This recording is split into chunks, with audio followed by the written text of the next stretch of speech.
hopefully I have the attention span to record all of this in one sitting, and Audacity stops being mean to me. Howdy folks, Megan Animax here with the first dedicated review video for this channel. In the past, the recent past, but still the past, I tend to give you guys my thoughts on books I've read in certain time periods, monthly wrap-ups or year-to-date recaps when I disappear for stretches.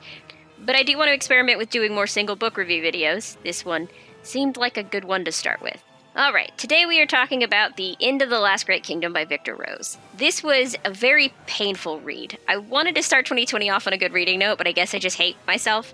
This book came up on my radar after a friend of mine suggested it to me, though I contend that I was challenged. He heard me complaining about the other book I'd finished in January. I talked about that in my January-February recap video. I'll link it in the description, and if I can figure out how, add one of those little card things for it somewhere on the screen.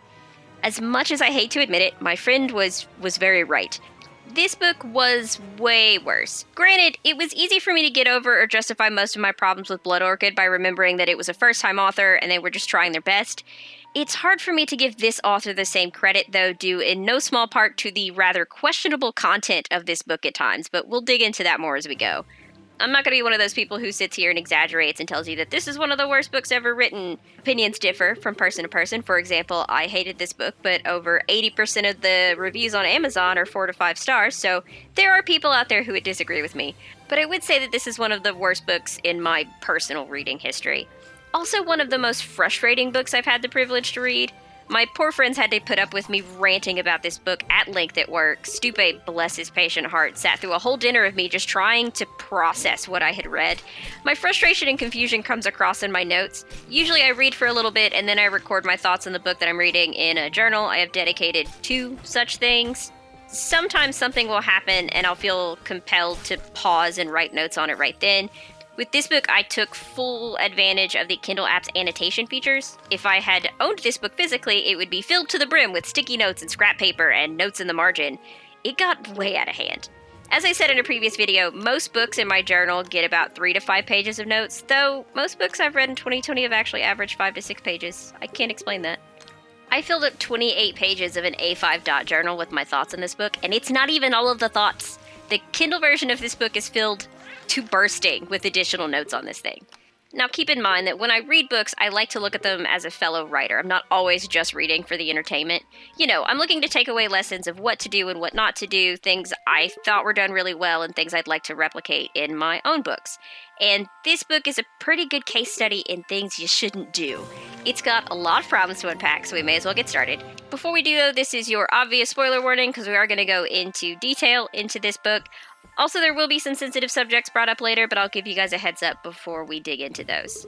I read The End of the Last Great Kingdom in ebook format through the Kindle Unlimited program, and I gave it 1 star. Like I said before, it earns that 1-star rating. Let's start at the beginning. Let me read you the synopsis on Kindle because that is really the first red flag here. It's also got a couple mistakes in it, and that really bothers me. Anyways, the synopsis reads, in Sulfurium, the enlightened, those with magic, are tested at the edge of adulthood to see if they have what it takes to become mages. For Leaf, an orphan who has not awakened his powers yet, the trials are insurmountable. However, by the skin of his teeth, Leaf manages to pass and is reborn as Mage Brimstone. Just as Brimstone becomes comfortable with his new life, the Order arrives and turns his world upside down. They intend to use him as a political and military pawn. Brimstone and friends need to learn quickly if they ever hope to survive. It's impressive for a synopsis to simultaneously tell you too much and also not a lot. Before I even started reading this book, I could already tell that it was probably going to be better off as more than one book to start with, and I did not realize the extent to which I was correct.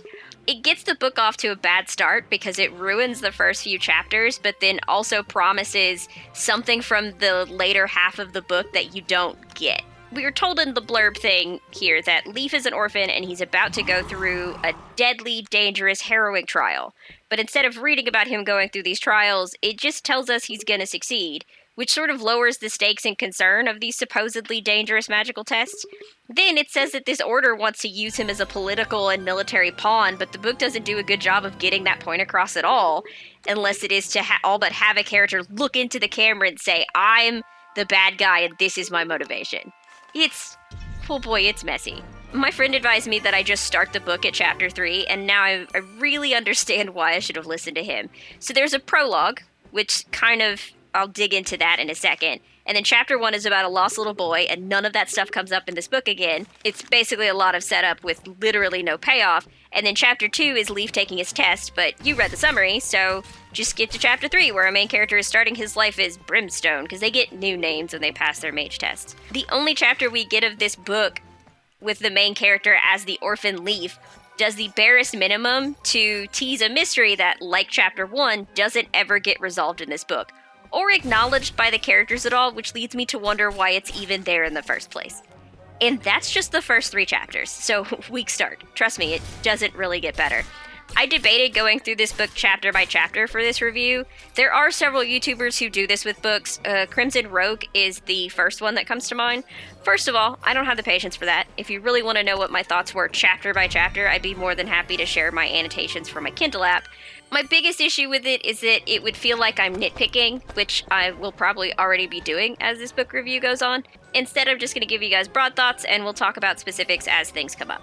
Let me list off the problems that this book had real quick. Flat characters, boring villains, too much pointless exposition, a rambling plot with points that come out of nowhere, a power curve that is ridiculously steep, a magic system that's too soft, and the descriptions in this book are all over the place, from non-existent to too much. It's hard to know where to start, so we're gonna look at the first 2 chapters. I know I said I wasn't gonna go chapter by chapter, but the prologue and the first chapter do so much to set up this author's writing style that we really do need to talk about them. So we start with the prologue, which this author calls an introduction. Prologues in general are a hit and miss sort of addition to a book. I heard somewhere that most people skip them, and a lot of writing advice usually suggests not including it at all. But if you do include one, it should promise something. Brandon Sanderson does this with his novels, and look, I know comparing a first-time author to someone as prolific and experienced as Sanderson is not fair, but I need an example. Some of his books include prologues, and they do a great job of establishing something important, how the magic works, the backdrop of the story, all of that sort of stuff. Way of Kings is a really good example of this, and the introduction to The End of the Last Great Kingdom kind of does this, but only in the clumsiest ways. It's an info dump that establishes the world we're going to be in for this book, the races that inhabit it, and its recent history, or actually, I guess its entire history. I think a better idea would have been to sprinkle this information into the story as it became necessary, because either none of it comes up again and I didn't need to know it, or I may not remember this stuff as it becomes important anyway. Especially since I've finished the book and none of that knowledge cleared anything up for me. Then we have the first chapter, which is the first example of the author trying to set up some bigger mystery and not giving the reader any payoff by the end of the book. I understand this book is meant to be the first in a series, so the second one hasn't come out and it's been almost 3 years at this point. I actually did a tiny bit of research on that before I recorded this, and I'll probably talk about that a little bit towards the end of the video. But I digress.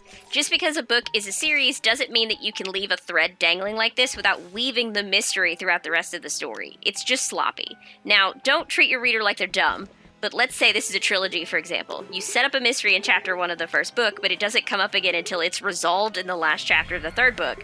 No one is going to remember that or feel satisfied by the payoff, even if they care about the book.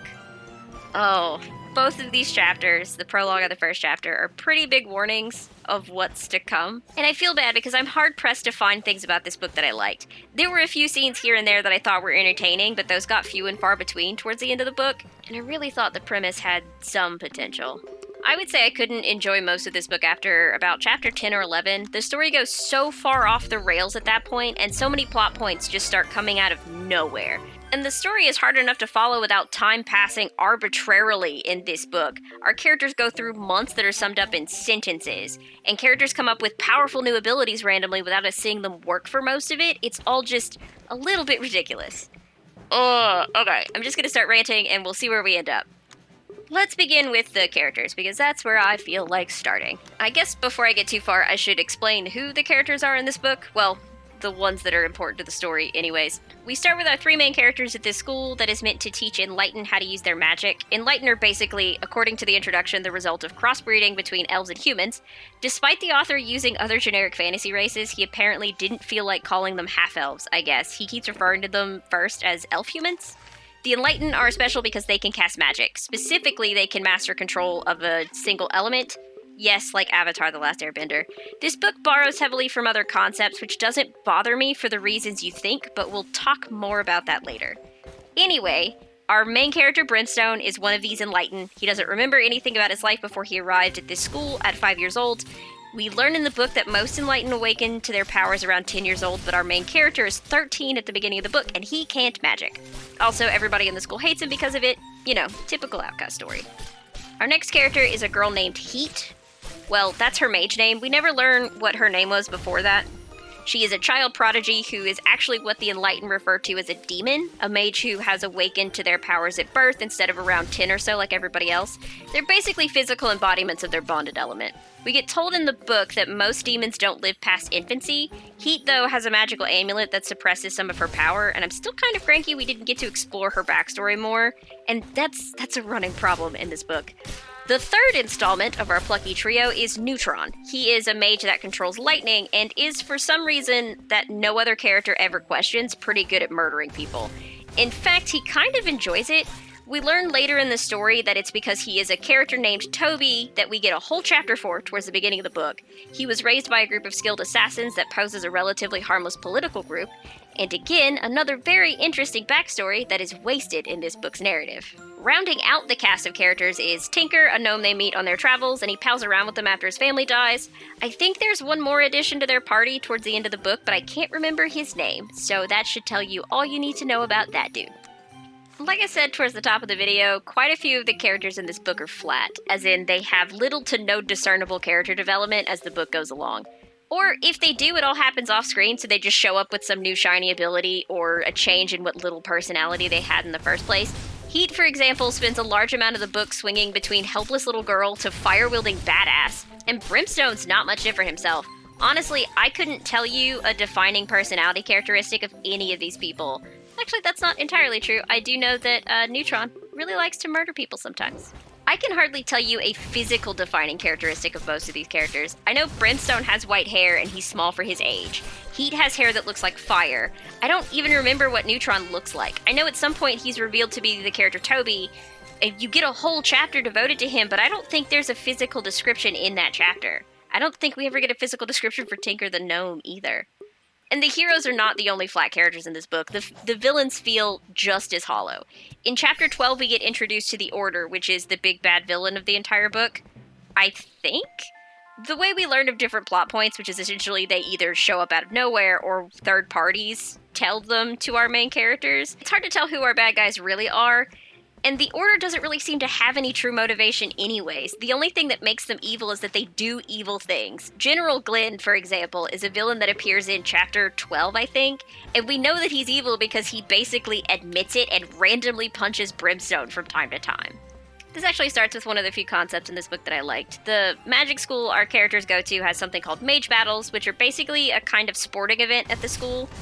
Battle mages, Enlightened who are focused more on fighting with their magic. I think it's not like this book's very clear on how their curriculum is set up. They form teams of up to 20 with other mages, and they fight each other in these huge arenas. It's a big deal, and people spend a lot of money betting on them. Again, I liked this concept, and I wish the book would have done more with it than spend 2 chapters setting it up just for there to be literally one fight before the actual plot of the book kicks in, and we never go back to this. But I digress. I'm only a little bitter. The first mage battle goes horribly wrong and several students die due to injuries sustained by a giant squid that it wasn't necessarily clear wasn't supposed to be there in the first place. The Order swoops in and takes over the school and General Glenn is leading the charge. Think when Umbridge had the Ministry of Magic take over Hogwarts in the 5th Harry Potter book?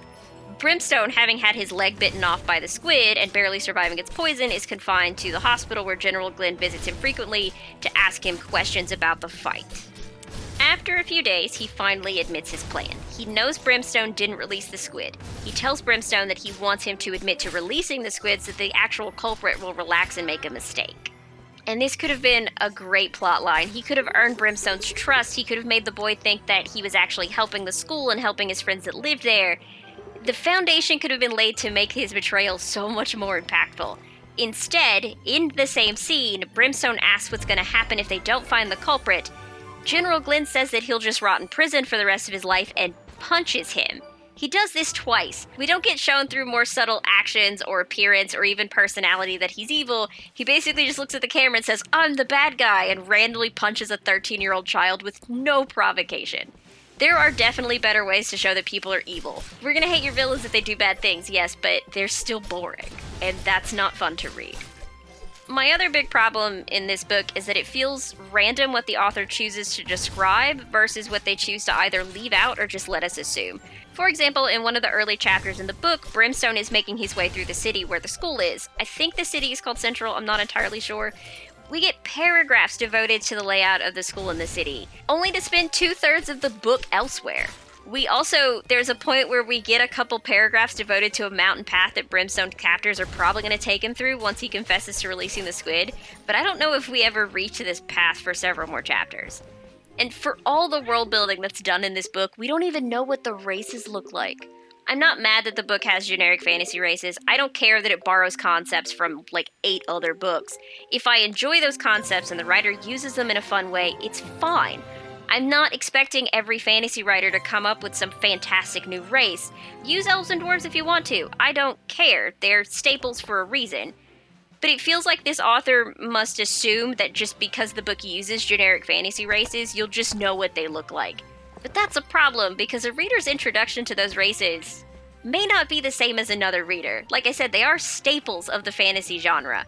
Orcs are a great example of this. Orcs from Lord of the Rings and orcs from World of Warcraft are incredibly different creatures. Not only can elves be different depending on what media you first meet them in, some medias even have different versions of elves. I think World of Warcraft has 7 different elves. Some of them are blue. Are the elves in this book blue? I don't know. And the reason why I think the author just assumes you'll know what he's talking about is because there are multiple occasions where he'll mention something like you should just know. The best example of this is when the characters encounter a dwarf at some point. It states that one of them has trouble discerning what the dwarf is saying because he had the usual heavy dwarf accent.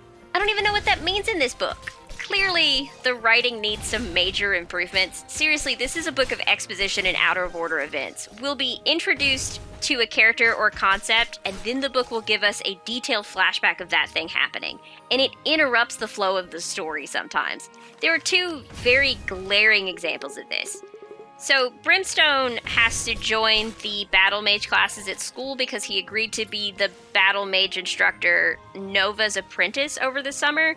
But since he's been training with Nova all summer, the instructor tells him that he doesn't have to take the test to qualify for the battle mage program. And when another student is not accepted into the program, he becomes angry and challenges Brimstone to a mage duel, which is apparently a big deal. But since we don't get any real world building around Enlightened culture, it's hard to understand why. Anyways, Brimstone wins, but the student tries to attack him after the duel when his back is turned. So Brimstone turns around and a charm bracelet he is wearing turns into a sword and he stabs the student. I had to stop reading on my Kindle and get out of my very comfortable bed to pull up the book on my computer so I could use the search function of the Kindle program to see if this bracelet had been mentioned before, and I was just an idiot and missed it. That was literally the first moment it had showed up. At the beginning of the following chapter, Brimstone's getting ready for school that day, and he's deciding whether or not to take the bracelet with him. It's only at this point that we get a lengthy flashback where he goes to the shop to find a weapon for his battle mage classes, and he ends up with the bracelet. And this kills me, because the bracelet is a genuinely interesting artifact. Sort of. Up until the point where our character just knows how to use it perfectly, so there's that. The second example of these odd flashback type versions of exposition is when we learn that heat is vulnerable to water. The first and only mage battle is between Brimstone's team and another team, and it takes place in a giant lake with just 2 platforms on either side of the arena. At the beginning of the battle, we see Heat on the verge of a panic attack. It's established earlier that when you're bound to an element, the opposite of that element can do more damage to you, so fighting a water mage as a fire mage can kind of suck. But because she's a demon and has a stronger connection to her element than a normal fire mage, the opposite element of hers could gravely injure her. I wanted to give the author props for sort of raising the stakes in this scene, but then he immediately ruined it. At that point, we interrupt this scene to go to a flashback where Brimstone learns that Heat is afraid of the rain for this very reason.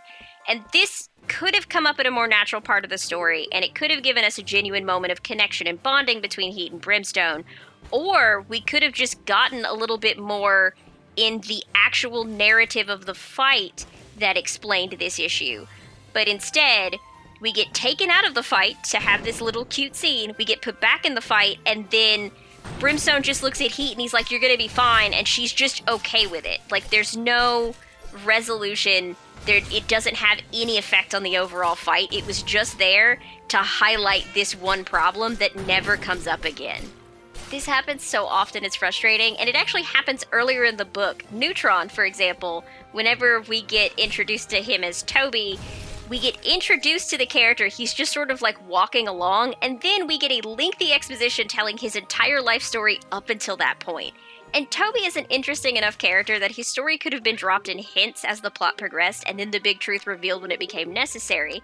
Like, when they visit the settlement he came from towards the end of the book. Neutron/Toby is one of the most wronged characters by this author in terms of character development and backstory reveal, because I feel like his story had the most potential to have a great impact as a subplot, and instead he's just a wasted opportunity.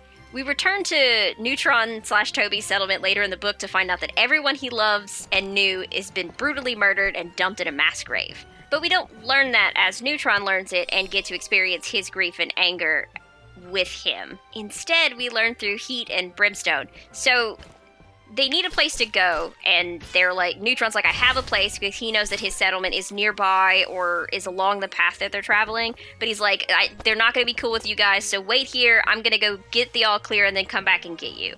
You know, because they're assassins, right? Well, when he takes too long, Heat and Brimstone go looking for him because they get worried, and they find out through another character that he learned the fates of his friends and family and went on a murder spree before he was outnumbered, captured, and is about to be beheaded when our heroes arrive. That he was raised by an organization of very skilled assassins pretending to be a harmless political group was given a lot of page space in the beginning of the book to never come up again. If you're going to make them skilled and feared assassins, if you're going to go through the trouble of setting up this organization in your book, it should have some effect on the book outside of it just being the reason this one character is okay with murdering a bunch of people. I have to wonder if this book had been sent to a professional editor, because first of all, they would have caught these things, and second of all, they would have written show, don't tell in big red letters across nearly every page of the manuscript. It's not an obvious problem at the beginning of the book, but it becomes such a huge problem later. If I took a shot for every time the phrase or something similar to X character went on to explain, I would be dead of alcohol poisoning by the end of the book. Granted, an excessive use of Tylenol probably hasn't done wonders for my liver function, but that's besides the point. Interactions between characters are summed up in a couple of sentences when it feels they should be more meaningful, and a lot of fights are the same way sometimes. Oh, I can add this book to the long list of books where I feel the romance is just there to be there. Heat and Brimstone decide to become a couple in the last few chapters of the book. We don't see their relationship blooming from friendship to something more. We get a few sentences in the second to last chapter that says they've fallen in love, and then Brimstone proposes at some point. And it feels so hollow because Brimstone and Heat, until this point, have spent 4 or 5 months together. Yes, Heat has been traveling to find him, but he's been missing or captured for basically 2 years by this point of the book. The book tells me they're madly in love, but we really only get 1 or 2 blink and you'll miss it moments that might establish that this relationship was going to go there. The only other reason you might assume this is because, honestly, she's the only female character that shows up regularly in the book that isn't a villain. At this point, I need to go off on a tangent to really just yell about something that bothers me, and it also highlights a greater problem with the world building of this book, so I feel justified. Here is what the book has to say about their getting married. By human law, even if Brimstone looked to be his age, they couldn't be married until he was 20 and she was 16. But by enlightened law, as mages, they could. First of all, I'm not usually the kind of person to scream sexism, but what is the reasoning behind a woman being legally able to marry 4 whole years before a man? Secondly, there hasn't been enough established about enlightened culture to show why them being mages means they are somehow mature enough to get married or even make those sorts of adult decisions as children. The only thing we've really been shown that might affect that is Brimstone's teacher taking him to a gentleman's club when he is 13 because battle mage training is, quote, so dangerous that he might die before he is old enough to go on his own. Let's ignore that the author seems to think it's okay because the least the dancers are wearing is a bikini. My problem with this is Heat is 13 and Brimstone is 15. They are both old enough to have barely hit puberty, let alone get married, especially Brimstone, because despite the fact that he's 15 because of some weird plot reasons, his body is still only 13 years old. And their ages make this part of the relationship either incredibly unrealistic or doomed to failure. As someone who got married when they were 18 and subsequently divorced at 23, I think I know a thing or two about being young and stupid when it comes to relationships. I would be less frustrated if we had any sort of interaction between these characters showing their relationship building, or if these characters are just talking about getting married when they got older. Hell, I think these characters should just be older. It makes absolutely no sense in this story for these characters to be young unless the author is just trying to be edgy. This author trying to earn his certified edgelord card comes up quite a bit later in the book, but this relationship is one of the best examples of exposition in place of actual plot and character development. The author relies heavily on just straight-up exposition to explain things, and it makes both the plot boring and confusing at the same time, and it also, for a book that has a lot of fight scenes, it also makes the fight scenes very boring. I understand that it is very difficult to find the balance in a fight scene between showing too much and showing too little. I know it's something that I'm continuously struggling with. A fight scene is boring if it's just blow by blow, right? John punched Peter, Peter punched John, John responded by kicking Peter in the balls. That's boring, but I wanted this author to give me something. Most of the fights of this book are either summed up in just a couple sentences, or the action is given to us in such a nebulous way that you can't really picture what's happening. In Chapter 14, the character Neutron takes on a dozen or so Order soldiers all by himself, but what should have been a pretty epic fight is basically just skimmed through, and quite a few fights are the same way, where we get phrases like "they dispatched," or similar wording to just say, well, this fight happened and now it's over. And because we don't get shown these interactions, or we don't get shown the characters doing quite a bit of things, so much of what they do in this book just feels unearned. We don't see characters like Neutron and Heat and Brimstone develop their skills over the course of the book. So when Heat starts throwing magma balls, you have to wonder where and when she learned to do that. Brimstone goes from accidentally activating his charm bracelet to being able to turn it into a full suit of armor. We don't see him experiment with it to get more comfortable or figure out what it can do. He just knows how to do these things. Heat and Neutron spent a few years in what is basically magic primary school, and didn't even make it a year before they had to leave the proper mage school, yet they seem to have a mastery of magic that some adults barely have in this book. Brimstone is actually the worst culprit for all of this. There's a part of the book that proves that the author read the Harry Potter series, because we learned that our main character's soul has been split into, I think, 7 pieces and scattered across different elemental realms. First of all, this plot point comes out of nowhere. I felt blindsided as hell by this. And secondly, our main character learns about this, and he doesn't really put much effort into questioning why. Like, the dude doesn't remember anything before he was 5 years old and attending the magic school, and never in the book does he wonder about what he was before that. Seriously, some dude that looks like him shows up and says, hey, the reason you can't use magic is because your soul is split into several different pieces, and you have to go basically to other worlds to retrieve them, and not only will you be able to use magic, you'll be able to use all the elements. And he never questions why he was cursed that way or his origin at all. He just exists, and I guess that's okay with him. Then he retrieves like 2 parts of his soul, and he just becomes this godlike mage. We go from the Brimstone we know being unable to cast magic and really only having solid training in physical combat to back him up, to being able to read life energy to look into time going back eons. He uses his power to communicate with and watch his allies across vast differences with no effort. We don't see him, since he's never used magic before, going through trial and error to figure out what he can do and how he can do it. Like, sure, he's fused with these 2 spirits that can give him instruction, but we don't see that instruction or his efforts to follow and learn and get better.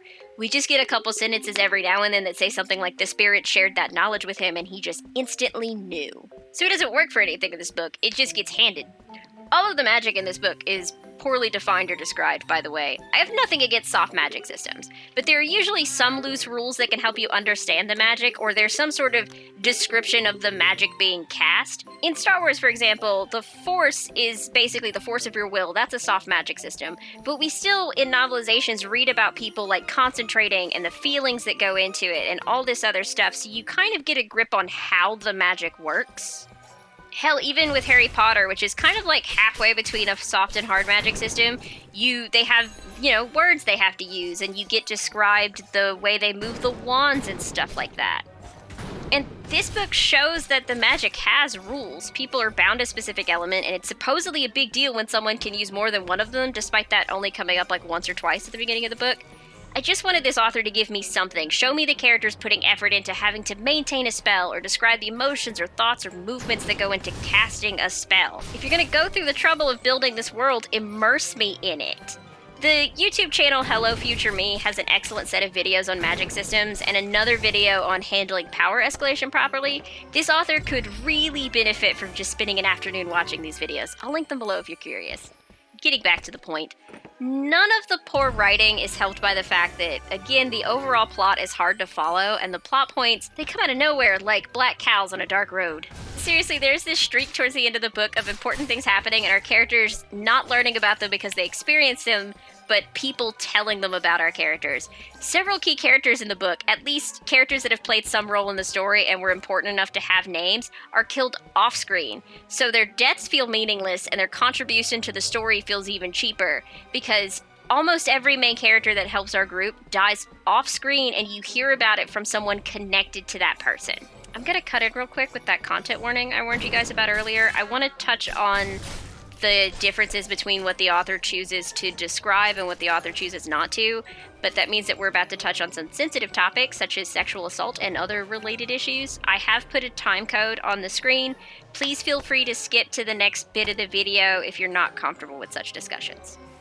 Anyway, what we don't get to see is very strange when you consider some of the things that the author does like to describe to us, such as an order member slitting the throat of an infant child and throwing it at the feet of its mother. There's also a lovely moment where Heat and Neutron go with the gnome Tinker to save his village from a group of bandits. The leader of the bandit is claiming to be Brimstone, and he's doing some pretty terrible things. So they go to Tinker's house to check on his family when they get into town, and they find that they're dead and rotting. I don't know how long they've been there. Again, time passes arbitrarily in this book. So Tinker screams, and it draws the attention of the bandits, and we're told that Neutron pushes him into the house, face first into the rotting corpses of his family members. It even describes him being covered in their remains. So character that was somewhat important to the main group dies off camera, but let's slit a baby's throat in front of everyone because reasons. Some of the things in this book feel like they are included just to be shocking or because they are the easiest or laziest way to show off a character being super evil. Forced breeding is mentioned in the introduction enough times to make me uncomfortable.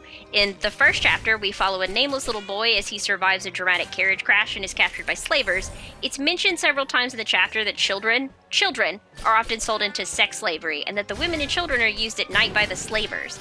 There's even a character later in the book that definitely tells an 11-year-old that she's expected to have sex with him in exchange for the information that he's given them. At some point, a crowd of refugees think the Order is about to get them, so the book tells us that they kill their children and then themselves, which feels like a bit of an overreaction. Now, I agree. Baby murderers and child molesters are bad people, but your villains can have other flavors beyond murdering and raping psychopaths. I'm not going to tell someone what they can and can't write about, but there are a large number of readers out there who would definitely be turned off by that sort of thing. Especially when these sorts of things get used as narrative devices for an honestly weak narrative.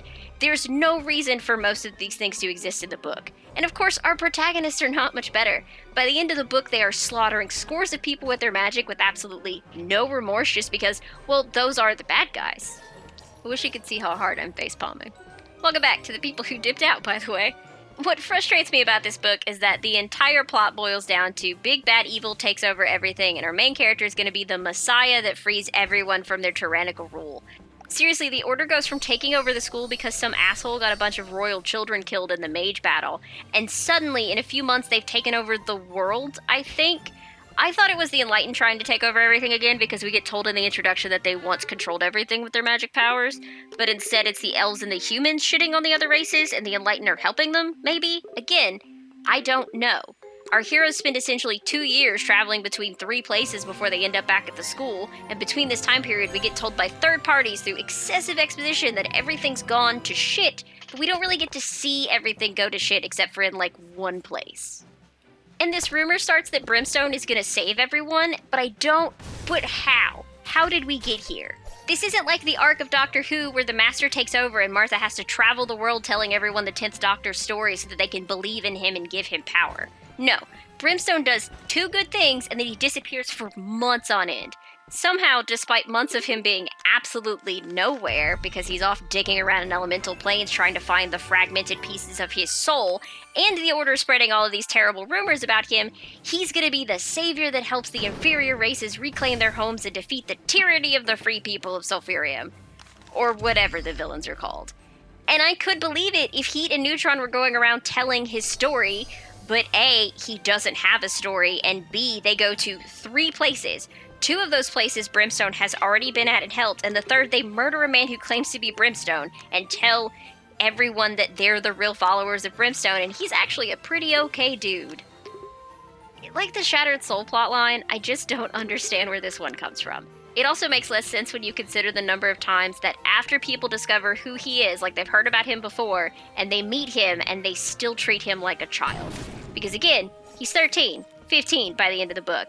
And these characters can't have it both ways. They can't treat him like the savior, but then also treat him like the child. And it's not the savior plot itself that bothers me, it's the justification for it. There isn't one. It would have made more sense if this mantle of savior had been placed on him later in the book. So after months of dicking around in these elemental planes, he finally reappears and he reunites with his friends near the end of the book. He shows up with his super awesome godlike powers over life and death, and he leads these desperate, starving refugees that have been under siege by the Order for months now. He leads them to this dwarf city that he discovered earlier in the book. It's large enough for all the refugees, and they can get enough food and livestock to sustain themselves, and everything's looking up. The Order can't find them here, they're gonna be fine. Or how about later, when he saves hundreds of slaves with his deific powers? I mean, they could have gone and started spreading the rumor from there. Instead, it comes out of nowhere, and like so much of this book, feels incredibly undeserved. This review is getting real long, so I'm going to try to wrap it up, especially because at this point I might just be repeating myself. And I am leaving out so many things that bothered me because they're more specific problems that I had with the plot, like the moment where Instructor Nova just shows up at a convenient point and explains everything about a big mystery to Heat and Brimstone at the beginning of the book. There's also the fact that Heat's referred to as a demon in the beginning of the book, but then other creatures are called demons later in the book, and they're definitely not what she is, and it feels like the author just sort of forgot that was a thing. Then there's the headmaster, who's Dumbledore, basically. He cares about our main character enough to go to the ruling authorities to appeal him getting thrown in jail, but we never learn why, and the headmaster never gets a name. The cover has nothing to do with the book, as far as I can tell, and I don't even understand what the title has to do with it. What even is this? There are just so many careless mistakes like this. This video could go on forever if I started listing everything. The school could have been its own book and everything that came after 1 or 2 other books. The main characters should have been older. I can't see a reason why they are between the ages of 11 and 13, especially because none of them act even remotely close to their age. This author's penchant for putting children through terrible things just for what I can assume is the shock factor is mildly disturbing, and nearly every character from the heroes to the villains needs more development. This book just feels like an incredibly detailed outline or an excessive summary than it does an actual novel. My frustration aside, this author has potential. He's got imagination, and if his story focused on the right characters, settings, and plot points, this could have even been a solid attempt at a good story. He just needs to get better at showing instead of telling, his characters need to be more rounded, his plots need to make more sense. Some people probably disagree with me. Over 80% of the reviews on Amazon for this book are positive, so I guess the author's doing something right. There's an audience for him at least, and I hope he has learned some valuable lessons in the years since this was published. Maybe some of the issues in this book get addressed in the sequel if it ever gets published, though I doubt it ever will. Again, I did some digging before I recorded this, and it looks like sometime in December 2018 to January 2019, he tried to run a Kickstarter to raise $15,000 to continue the series. It didn't reach anywhere near that funding goal, and that sounds like a lot, but it looks like he had some pretty ambitious goals. He wanted to publish the second novel, Extinction of the Enlightened, and republish the first novel. From the objectives part of the Kickstarter page, it says the money was going towards launching the sequel with, quote, all of the professionalism of a top publishing house. The expenses include multiple rounds of editing, artwork, setup costs, and promotion. Part of this launch will be to re-release The End of the Last Great Kingdom in numerous new formats, including hardcover and to other major ebook providers. While Book 1 will not need as much funding, funds will go to a round of editing, artwork, and setup costs. First of all, what setup costs? Setup of what? I know Ingram Spark charges for wider distribution, that's the only thing I can think of, though I haven't published anything, so maybe he might know something I don't. Secondly, the first book needs more than 1 round of edits, my dude. I'm confident in saying that the sequel will never be put on my TBR, even if it comes out. On his website, there's a very brief synopsis. There's apparently a 65-year time jump and a new enemy, and an apprentice. Since we haven't dealt with the old enemy and there is still a plethora of problems to deal with before the time skip, I'm pretty sure I'm not gonna enjoy this one. Man, I feel like an asshole. I really do wish the best for this author. He takes his craft seriously enough that he's got a website, and he launched his own little indie publishing company that is way more than a lot of self-published Amazon authors do. And again, a majority of the reviews on End of the Last Great Kingdom are glowing. Also, I'm pretty sure when I put out a book, someone will do the same thing that I've done here and make a near hour-long video just tearing it apart, so sticks and stones, I guess. Okay, now that I sufficiently feel like an asshole, I'm gonna sign off for now. You can find a link to the book below if you really want to read it, or if you just want to support a newbie author, a first-time author, an indie author, I suppose. It's free through Kindle Unlimited, if you've got that going for you. If you've got any suggestions on another book I might like, or hate if you want to watch me suffer, you can leave a comment down below or hit me up on Twitter at MaxPilot. Also, let me know what you liked and didn't like about this video. Was it too long? Did I ramble too much? You know, any pointers you've got, so long as you're not like an asshole about it, you know, drop down below. Do me a favor, hit the subscribe button to sometimes get notified when I go on another book rant, and I guess the like button if you enjoyed this so I know to keep doing them. And, yeah, that's it. Thanks for watching. Don't lick toilet seats, and I'm gonna go take a nap.